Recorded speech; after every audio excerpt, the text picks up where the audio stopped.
Bupati Langkat nonaktif terbit rencana jadi tersangka lagi, terancam dibui seumur hidup. Komisi Pemberantasan Korupsi menetapkan Bupati Langkat nonaktif terbit rencana perangin-angin sebagai tersangka lagi. Kali ini ia dijerat pasal 12B dan 12I Undang-Undang Tindak Pidana Korupsi. Berdasarkan pasal 12 Undang-Undang 20 2001, terbit terancam hukuman pidana penjara seumur hidup atau pidana penjara paling singkat 4 tahun dan paling lama 20 tahun, serta pidana denda paling sedikit 200 juta rupiah dan paling banyak 1 miliar rupiah.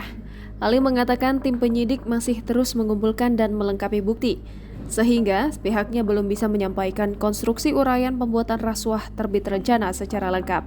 KPK berharap sikap kooperatif dari para saksi yang nantinya akan dipanggil untuk dimintai keterangan. Ari berujar setiap perkembangan perkara terbit akan disampaikan kepada masyarakat.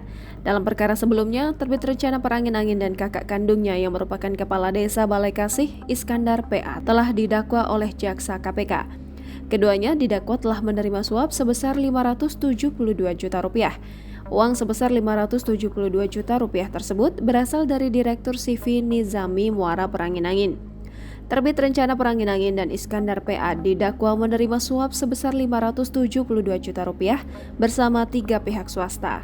3 pihak swasta lainnya adalah Marcos Surya Abdi Syuhanda Citra serta Isfi Syahfitra. Mereka diduga pihak perantara suap muara ke terbit rencana perangin-angin.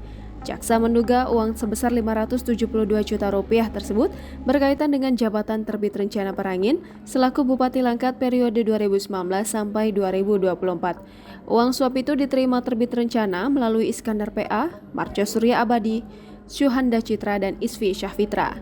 Uang itu diduga pelicin dari muara agar perusahaannya mendapat proyek. Jangan lupa subscribe, share, komen, dan like ya!